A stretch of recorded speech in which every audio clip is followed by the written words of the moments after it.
আসসালামু আলাইকুম। ওয়ালাইকুম আসসালাম রহমতুল্লাহ বরকাতুহু। এটা কি করতেছেন? টক দিয়ে বিরিয়ানি করতেছি, ঘি বানাবো।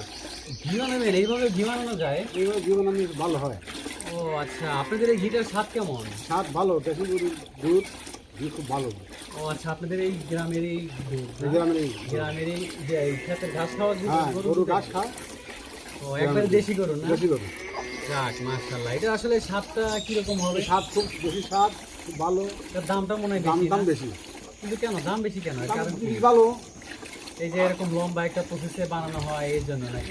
পরিশ্রম বেশি, জিনিস ভালো, ও স্বাদ কেমন স্বাদ এটা? স্বাদও খুব ভালো স্বাদ। খুব ভালো স্বাদ না? হ্যাঁ। ও আচ্ছা। ছোটো বাচ্চারা খালি করে আরও ভালো। ও আচ্ছা আচ্ছা, খুব ভালো না? এরা বেলের পাতা দিয়ে তৈরি করি, হ্যাঁ। এটা গ্যাস হয় না, ছোটো কিছু বাচ্চারা খালি করে এবারে মাথার বিরিয়ানি ভালো হয়, খুব ভালো খাচ্ছে। ও আচ্ছা আচ্ছা, ওই যে বাজারে অন্যান্য হেলথ ড্রিঙ্কস যেগুলো ওইগুলো চাইতে মনে হয় এই ঘিটা খাওয়া বাজারে অনেক ঘি ভালো। আর এই ঘি, যাক আলহামদুলিল্লাহ মাশাআল্লাহ। এইভাবে আর আগে কখনো কাউকে ঘি না বানাতে না, দেখি নাই তো? দেখি না, আমরা আমরা ইয়ে দেখে আমরা খাই। আপনাকেই দেখতেছি এইভাবে বানাচ্ছেন। আমরা নেটে দেখে এগুলো বানাচ্ছি। ও আচ্ছা আচ্ছা।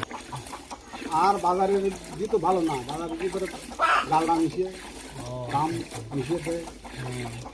ভেজালের যুগে আসলে কাকে বিশ্বাস করবো বলেন?